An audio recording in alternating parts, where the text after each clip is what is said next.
Pome. Milco. Dobre. Vieš, žiene? Áno, iba otázočka, iba malá otázočka. Áno, počula? Čo hovoríš na mladomanželov? Vieš, super. Jedlo. Výborné, ale málo. Zábava? Výborná. Všetci hovoria, že všetko je výborné. Áno. Fantastické predjedlo, nebičko v papuľke. Zábava. Zabava graduje, neskutočná. Zábava graduje. Úplne sú rozkošný zlatý. Jedlo? Super. Ja nemám slov, ako... Čo hovoríš na mladomanželov? Na mladomanželov len to najlepšie. A na mladomanžela? Ešte lepšie. Najlepšie. Ako ti chutilo? Najlepšie. Zábava sa ti páči? No jasné. Ideme vyspovedať mladomanžela. Už sme spovedali tvoju manželku, musíme vyspovedať aj teba. Čo hovoríš na mladomanželov? Zobral si túlov nejak vážne, ne? A čo hovoríš na svoju manželku? Neexistuje lepšie.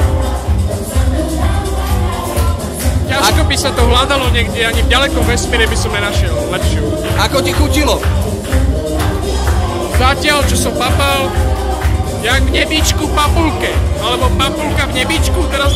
Papulka v nebičku. Zábava aká je? Stačí otočiť kameru.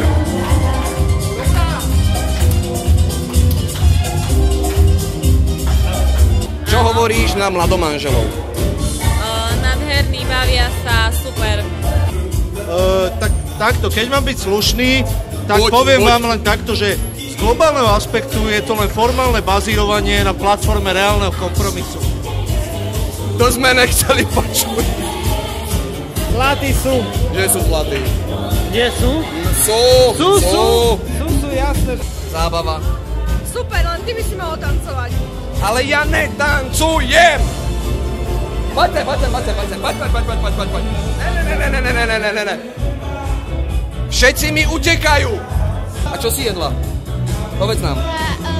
Rýsku sú zemiakmi. Zábava, takto jak vidíš. Zabava je vynikajúca, od prvého kola to pičí naplno, si myslím. Gabo hraje veľmi dobre. Musíme vyspovedať aj kameramana. Čo hovoríš na mladomanželov? Super, bavia sa, pekný bárik, zabava jak graduje.